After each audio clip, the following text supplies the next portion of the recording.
Newsfirst Newsline with Faraz Shaukutali. And very good evening to you and welcome to Newsline Zoom.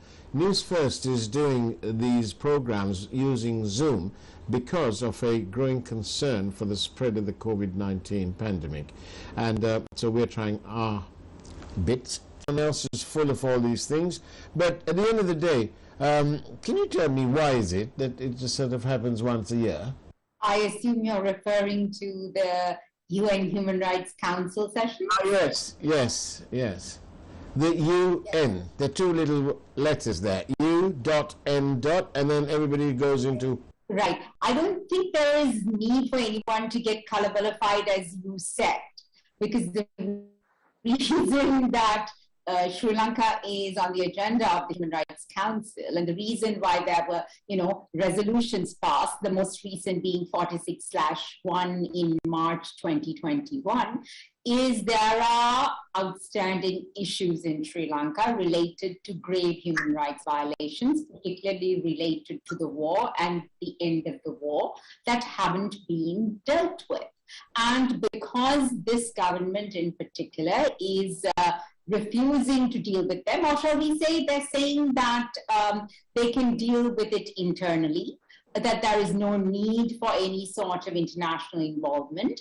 But the reason that the victims in particular sought international involvement is because A, they had lost faith in the government, and also because the government through its actions showed that it had no genuine interest to address these issues in a meaningful way.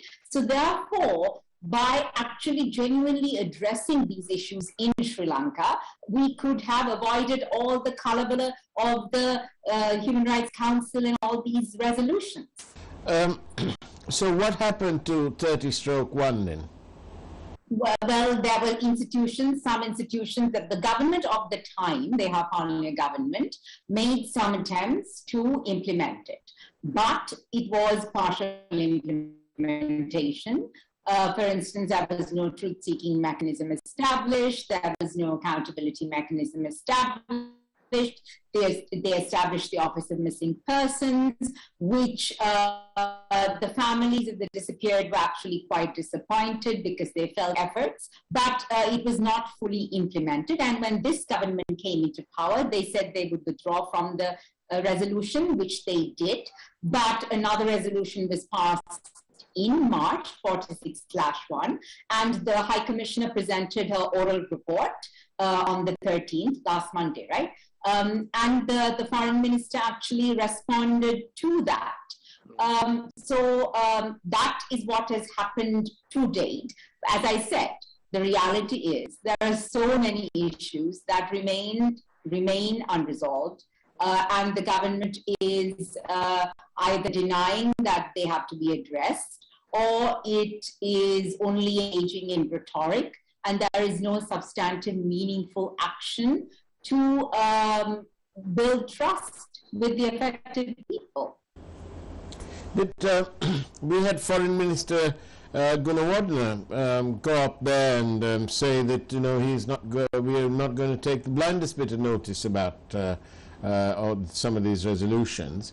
But now we find Professor Piris sort of having done a U-turn.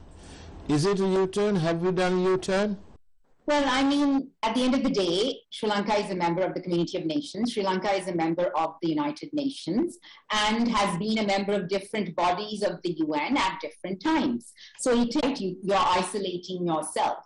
And the fact that the minister did make a statement, well, I suppose on one level they are acknowledging, yes, there are these mechanisms, we have to respond to them. But the question for us always is, how do you respond? Is your response adequate? Is your response genuine? What reason do we have to believe you? So let me ask you this question like this. What is the state of human rights in Sri Lanka then? Well, the state of human rights, Well, I think what we have seen is an erosion of democracy, because we saw the 20th Amendment, which concentrated power in the hands of the executive, made all these institutions not independent. We've also seen lack of respect for the rule of law, because we find the elected government of the day disregarding the law. We see arbitrary use and abuse of the law. We see abuse of the ICCPR Act to intimidate and to arrest people. We see continued use of the Prevention of Terrorism Act. We see journalists being summoned for inquiries. So in a sense, I would say we see families that disappear in the north being questioned and surveilled. So therefore, and as the government is saying they're going to bring new laws to monitor NGOs, but the NGO Secretariat is under the Ministry of Defense, which is very inappropriate, which leads me to my other point of militarization, which could, even our COVID response has been militarized. So that is a state of human rights. And that's why, this is not just about violations during the war or violations at the end of the war. It is definitely about that. But it's also about the crisis in the Sri Lankan state, crisis in democracy, and lack of respect for the rule of law, which will affect not only those affected by the war or the families that disappeared, but even you, Faraz.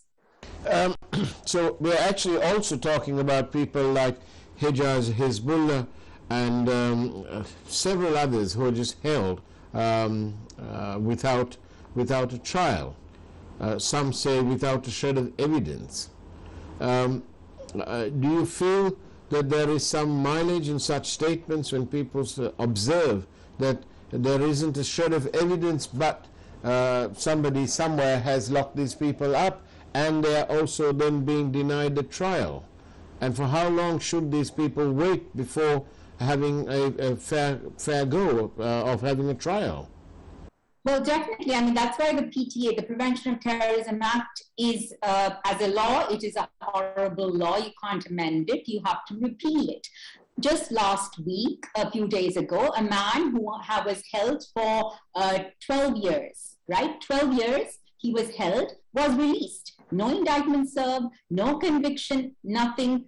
After being detained for 12 years, he was released. Then in 2019, a man who was held for 13 years, was arrested in his 20s and spent most of his youth in prison, was acquitted by court after 13 years, Faraz, right? He was released December 2019, but this year, a few months ago, he actually died in an accident. So imagine the tragedy of that man's life. After having spent so many years, his youth in prison, he's released, and within a year and a half, he's dead. So this is what the PTA affects persons and families, every aspect of their lives. It ruins their lives. So as you said, the people should not have to wait for years for due process. It is their right. It is enshrined even in our constitution. So therefore, this is a terrible law that we do need to repeal. What about compensation for these people who've been wrongfully incarcerated? That is a fantastic question, and no one actually even thinks about it. The government especially seems to think that by releasing them, they are doing them a favor. They are not.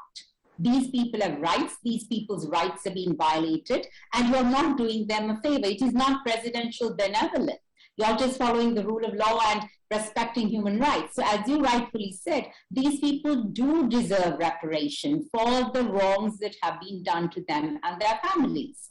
And do you hold out much hope for the use of compensation, reparations? Well, I would say going by government action, I would say no. But then we have the Human Rights Council, we have the European Union and the GSP+. So maybe because of that pressure, they may release a few more people. They may give reparations to some people to appease. But the fundamental problem of the law exists. What I say is, even if you release everyone in detention today, it does not solve our problem, because the law exists and they can still use the law against you or even me tomorrow. So that is the danger, which is why releasing or giving reparations is just a part of the solution. But there is a lot more that has to be done that has to do with the law. And how much do the international world believe in the ability of Sri Lanka on a practical basis? Some things may need a tweaking of the constitution and so on and so forth. How much does the international community appreciate the political reality here? And two, that necessarily might mean a long battle, because you may have to introduce new legislation and so on, and whether any government of the day will have the political will. Well, I mean, I suppose the international community is aware of the political dynamics here. But of course, the international geopolitics comes into play, and that we cannot deny. You know, it will come into play, and that will impact how they deal with the government, because at the end of the day, the foreign policy of every country is largely self-serving, right? That is the nature of it. But in regards to this, it is, if this government has 2/3 majority. So what's the issue with political will? Other governments will say, well, we can't because we don't have the majority. This is a government that has 2/3 majority, but it appears that they're using the 2/3 majority to engage in acts that harm the population rather than help the population. So once again, comes back to that whole notion of democracy and complete power, and how do you use that power? Can you be held accountable for it? So basically the 2/3 is, in this instance, a double-edged sword. Well, I mean, double-edged sword, I suppose, yes. But I think to them it's very simple, right? It's about absolute power and having the power to do whatever you want without being held accountable. And equally to do not only whatever they want, but however they want, whenever they want. Absolutely, very correct. Very correct. However they want, whenever they want, whatever they want. Yeah, very correct. And in your observations in these matters connected to accountability and responsibility and so on, have you kept in touch with the former conflict areas? How is life progressing there, in spite and despite all these talks that are going on year in, year out?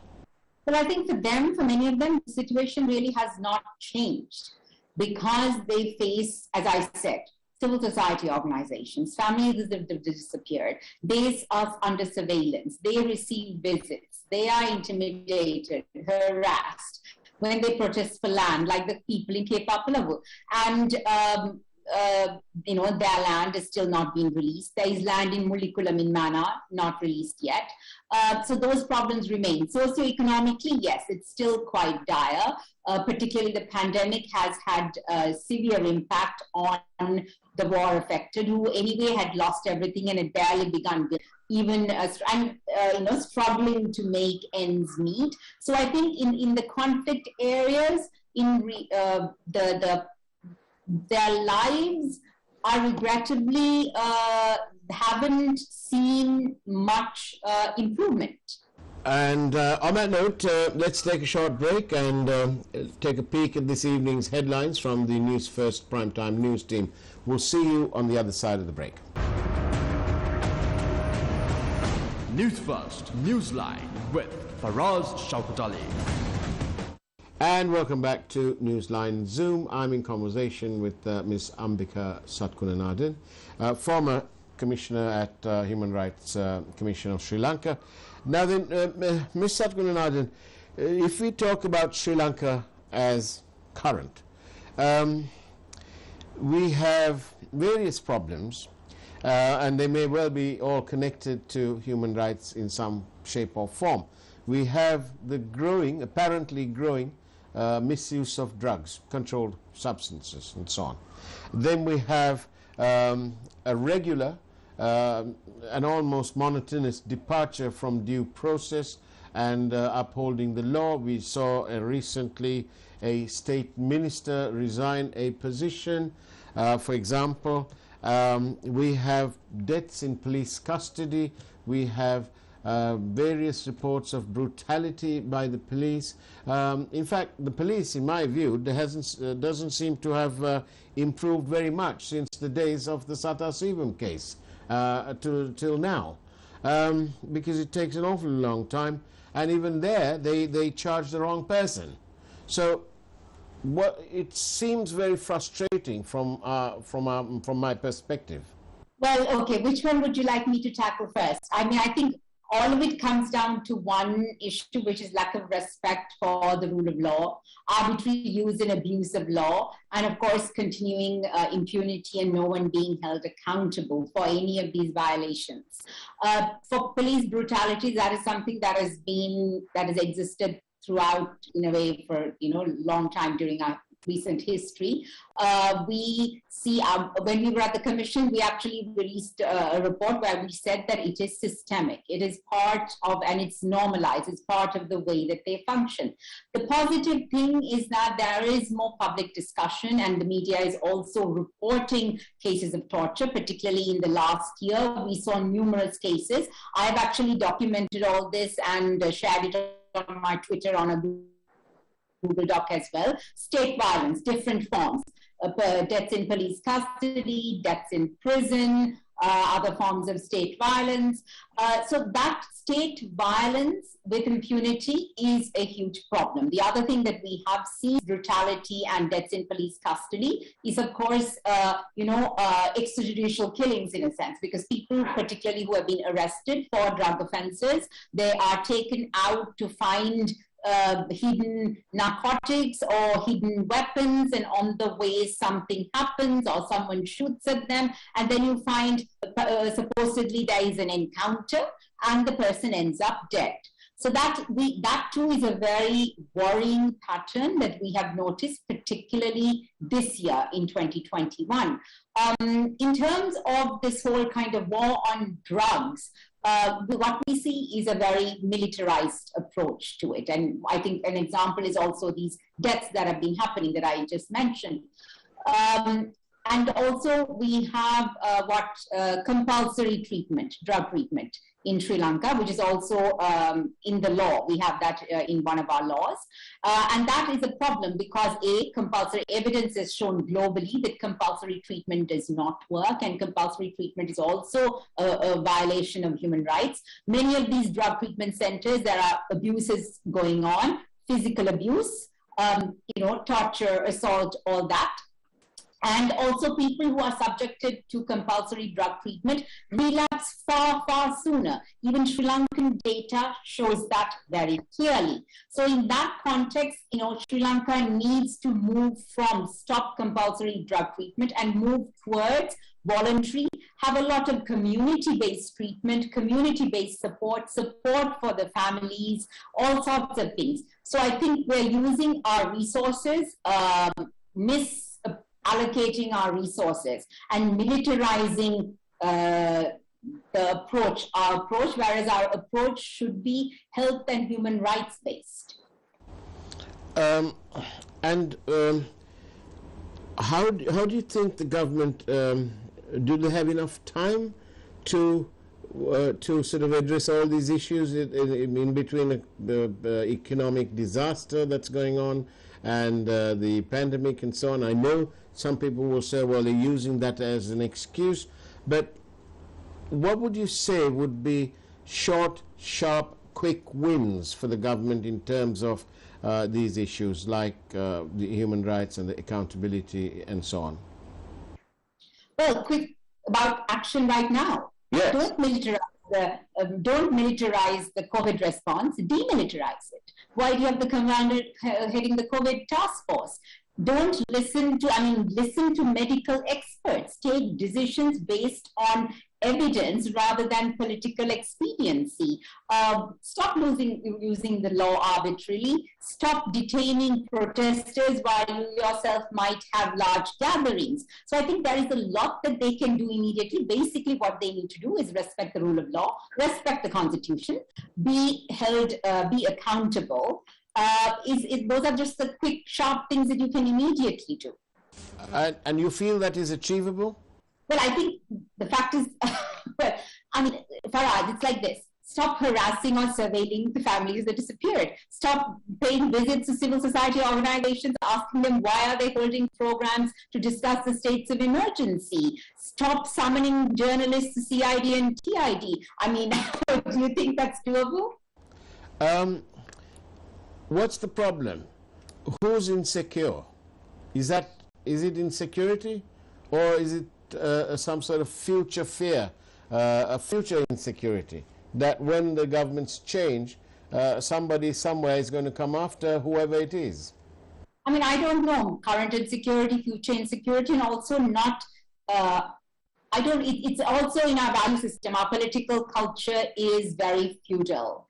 It's patronage driven. We have gone through a 30-year war, so we are also desensitized in a way to violence. Violence has been normalized.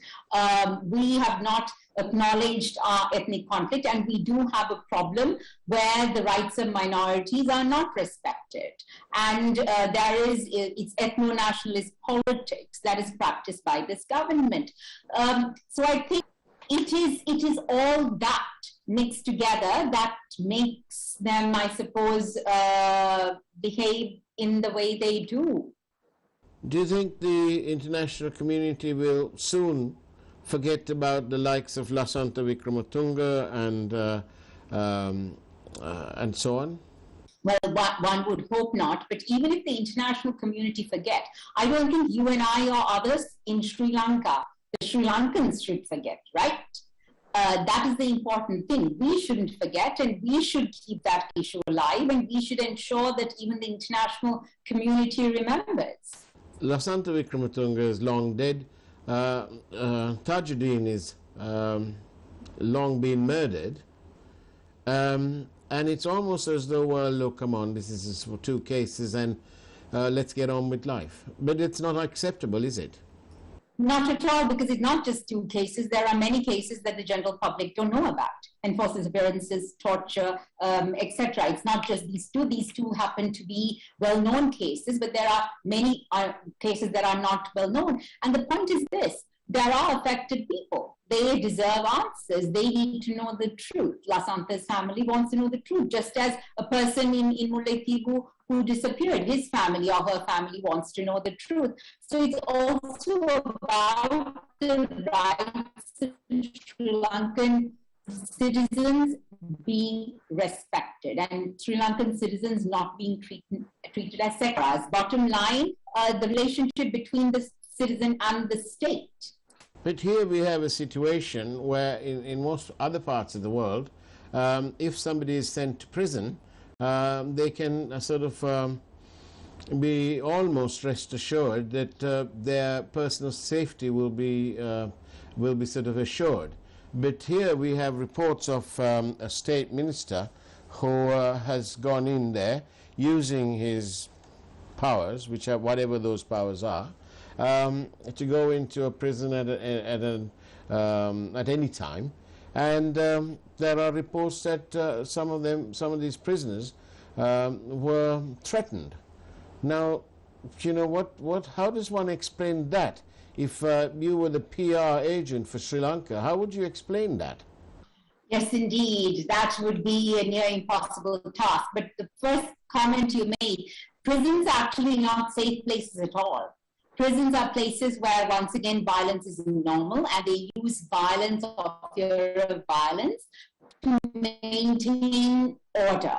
And they also, in a way, dehumanize the person in prison, rob them of their dignity, etc., to maintain order in prison. So that's the first point. But secondly, yes, it is. It shows a breakdown of the rule of law, that a person who was legally had the responsibility of ensuring the safety of these persons in prison is allegedly went there and threatened the people who he was mandated, had a responsibility to protect. And these are people who are in the custody of the state, which makes it even more egregious. The fact that he didn't resign, immediately, or that it took a couple of days, and then thereafter the fact he denied it, whereas the president said that he had accepted responsibility for it. The Minister of Justice said in Parliament, he apologized for the incident.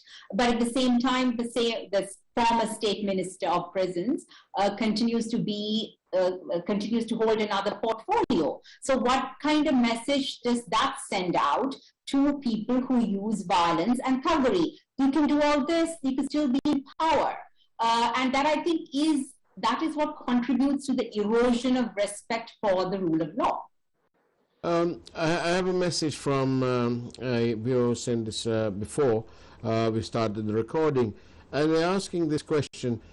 When it comes to the accountability issue, and you say that the victims' families would like to know for closure, would like to know, look, what happened. But when there is simply no way of telling them exactly what happened, only to say that, your loved one is no more. We don't even have a body, but we can acknowledge that is what happened. Do you think that an apology will do from the part of the government of Sri Lanka?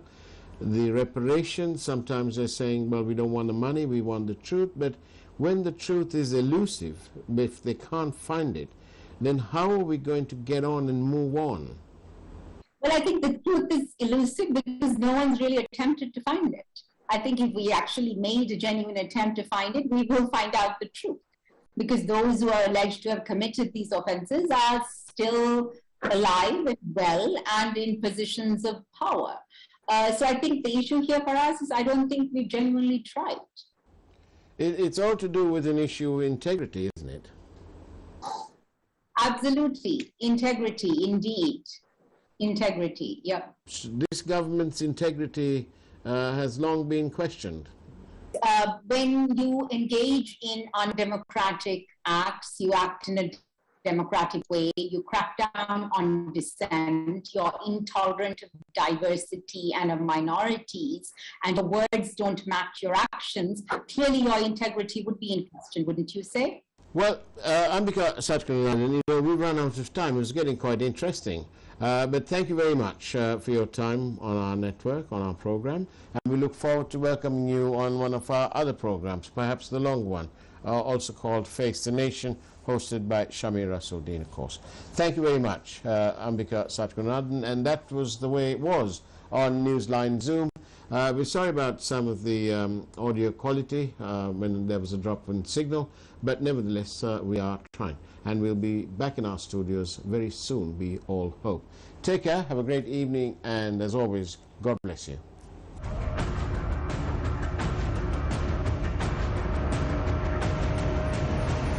Newsfirst Newsline with Faraz Shaukat Ali.